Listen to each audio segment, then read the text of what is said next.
உங்க விருப்பப்படி life partner கிடைக்கணும்னா கீழ இருக்கிற லிங்கை கிளிக் பண்ணுங்க. உடனடியா ஃப்ரீயா ரெஜிஸ்டர் பண்ணுங்க. நாடாளுமன்ற தேர்தலுக்கான தமிழகத்தின் அரசியல் களம் தற்போது சூடுபிடிக்க தொடங்கியுள்ளது. அதன் ஒரு பகுதியாக அதிமுக கூட்டணியில் தேமுதிகவை சேர்ப்பதற்காக தீவிர முயற்சிகள் நடைபெற்று வருகின்றன.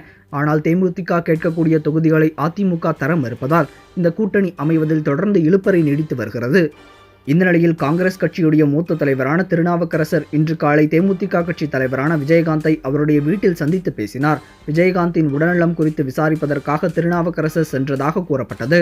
கடந்த சட்டசபை தேர்தலில் திமுக கூட்டணியில் தேமுதிக பங்கேற்கும் என்று எதிர்பார்க்கப்பட்டது. ஆனால் அது நடைபெறவில்லை. இந்த நிலையில் திருநாவுக்கரசர் விஜயகாந்தை சந்தித்து பேசியிருப்பது திமுக கூட்டணியில் விஜயகாந்தை கொண்டு சேர்க்கும் என்று எதிர்பார்க்கப்படுகிறது.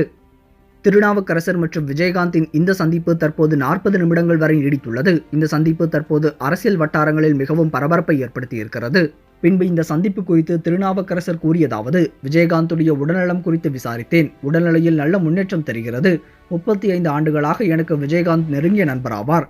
அவர் அமெரிக்கா சென்று சிகிச்சை பெற்று வந்த பிறகு இன்றுதான் சந்திக்க வாய்ப்பு கிடைத்தது.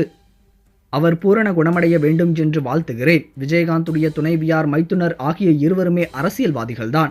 எனவே தேர்தல் குறித்து பேசினோம். அரசியல் பேசவில்லை என்று சொன்னால் அது பொய்யாகிவிடும் என்று தெரிவித்துள்ளார்.